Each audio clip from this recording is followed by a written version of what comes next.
បង់ប្រាក់ចំនួន$1,500ជាការបញ្ចប់រឿងករណីគ្រោះថ្នាក់ចរាចរណ៍មួយបានកើតឡើងនៅវេលាម៉ោង5ទៀបភ្លឺថ្ងៃទី27ខែវិច្ឆិកាឆ្នាំ2025នេះនៅតាមបណ្ដោយផ្លូវលេខ41ស្ថិតក្នុងភូមិសាស្ត្រស្រុកគងពិសីត្រង់ចំណុចស្ពានអូអន្តោសភូមិត្រពាំងស្ទង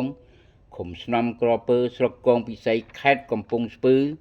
ដោយមានរថយន្តម៉ាកវេអងពណ៌សមួយគ្រឿង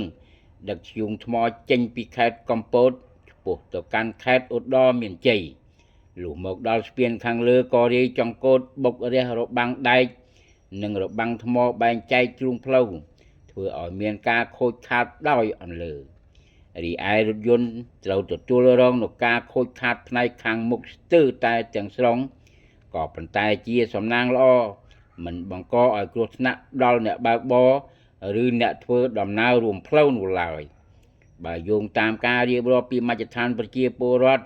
ដែលមានលំនៅឋាននិងលក់ដូរនៅក្បែរនោះបានប្រាប់ឲ្យដឹងថា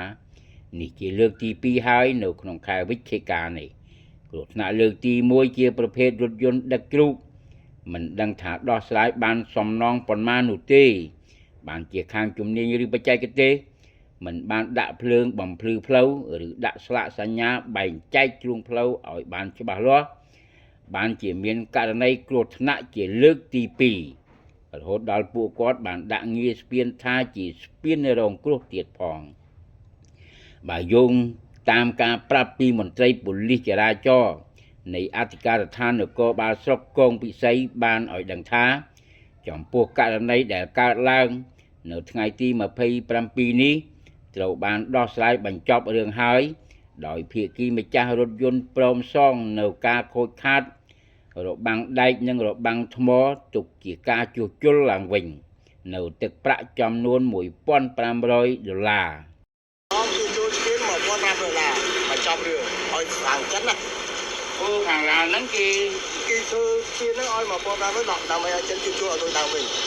បញ្ចប់រឿងហ្នឹងហើយខ្ញុំមិនហ្នឹងគាត់ខ្ញុំគ្រាន់តែធ្វើសម្រួលដល់ចោលឲ្យទេអរគុណណាស់បាទអរគុណមជ្ឈដ្ឋានមហាជនរងចាំមើលថាតើខាងជំនាញនិងបច្ចេកទេសនឹងដាក់ភ្លើងបំភ្លឺផ្លូវ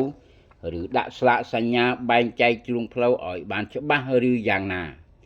បើមិនដូច្នោះទេករណីគ្រោះថ្នាក់នឹងកើតមានជាបន្តបន្ទាប់ទៀតជាពុំខានឡើយ